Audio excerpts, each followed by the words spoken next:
बिस्मिल्लाहिर्रहमानिर्रहीम अस्सलाम वालेकुम। Welcome to Beeram Zahra channel पे आप सबको कैसे उम्मीद करती हूँ सब लोग खैर वाफियत से होंगे। आज बना रही हूँ पकोड़े जो कि बहुत ही मज़ेदार से लजीज से मिक्स सब्जियों के पकोड़े लेकर आई हूँ।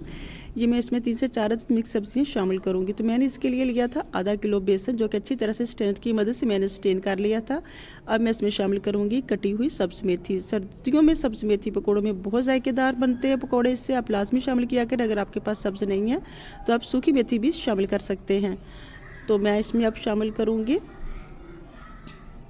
कटे हुए 2 बैंगन बारीक क्यूब साइज में मैंने काट लिए थे, और शामिल करूँगी इसमें अब मैं पालक। एक बड़े साइज़ का प्याज लिया था। प्याज लेने से प्याज की वजह से पकौड़े बहुत नरम बनते हैं। अब मैं इसमें शामिल करूँगी कटे हुए आलू।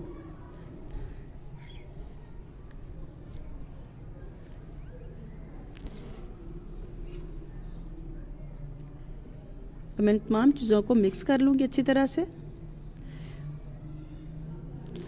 बोल मुझे कम पड़ गया था मसाला मिक्स करने के लिए, इसलिए इसे मैंने बड़ी सारी परात में शामिल कर लिया ताकि सारा अच्छी तरह से मसाला मैं मिक्स कर सकूं।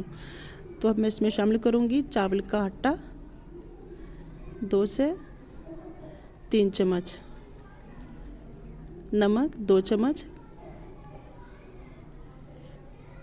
सुरख मिर्च 2 बड़ी चम्मच,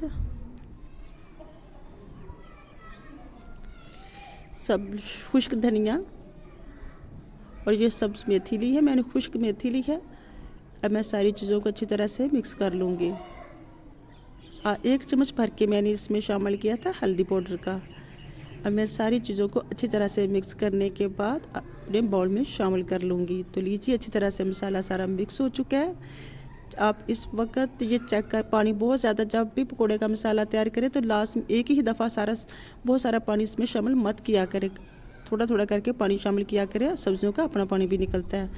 तो कढ़ाई मैंने चूल्हे पे रख दी, इसकी मैं शामिल कर दिया मैंने ऑयल मैं फुल फ्लेम पे गर्म होने के लिए रख दूँगी ताकि पकोड़े जल्दी जल्दी से राम से निकलें।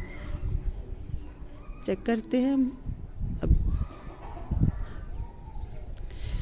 तो लीजिए घी गर्म हो चुका है। अब मैं पकोड़े निकालूंगी।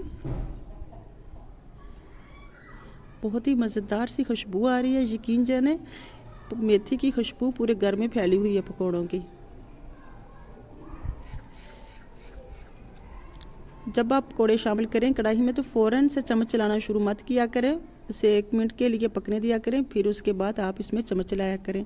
तो मैं सारे पकोड़े निकाल के मिलती हूँ। लीजिए जी तमाम पकोड़े मैंने निकाल लिए हैं। आई होप कि आपको मेरी ये रेसिपी बहुत अच्छी लगेगी। अगर अच्छी लगी है तो चैनल को सब्सक्राइब कीजिए, देर किस बात की है। कमेंट में मुझे लास्ट में बताना कैसे लगे आपको ये मेरे पकोड़े। वीडियो अच्छी लगी हो तो लाइक कीजिएगा, चैनल को सब्सक्राइब कीजिएगा। अगर चैनल पे नहीं है तो बेल आइकन को लाजमी प्रेस किया करें। अपना बहुत सारा ख्याल रखना, मुझे भी दुआ में याद रखना। अल्लाह हाफिज़।